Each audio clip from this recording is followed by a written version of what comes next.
और बारामूला के हादीपुरा रफियाबाद में सुरक्षा बलों और आतंकियों के बीच मुठभेड़ में 2 आतंकी मारे गए। इस दौरान इलाके में भीषण गोलीबारी हुई। मुठभेड़ में जम्मू कश्मीर पुलिस का एक अधिकारी और सेना का एक जवान घायल हो गया। बताया जा रहा है कि मारे गए दोनों आतंकी पाकिस्तानी हैं और उनका संबंध लश्कर-ए-तैयबा से था।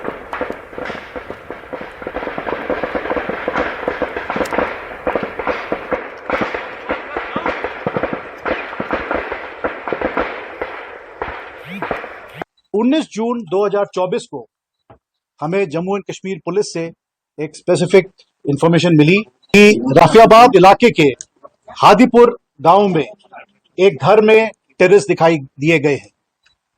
इसके चलते Indian army, Jammu and Kashmir police और सीआरपीएफ ने एक joint counter terrorist operation launch किया और इलाके का फुर्ती से कॉर्डन किया।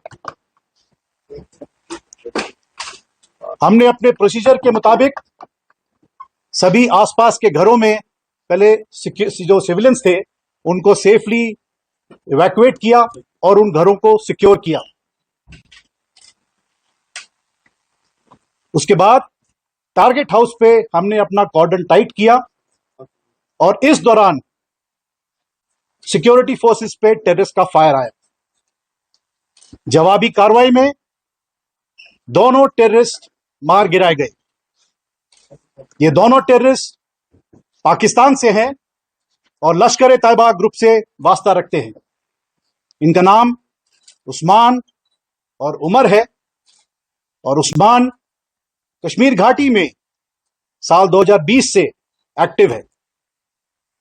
इन दोनों के पास से भारी मात्रा में हथियार और गोला बारूद बरामद हुआ है।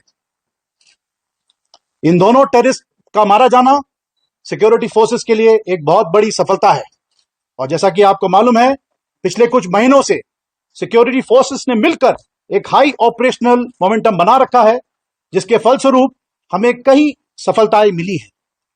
इन सभी ऑपरेशंस में हमें कश्मीरी अवाम का लगातार सपोर्ट मिला है। अंत में मैं आपको यही बताना चाहता हूं कि सभी सिक्योरिटी फोर्सेस कश्मीर में अमन और शांति बनाए रखने के लिए भरपूर प्रयास करती रहेगी। और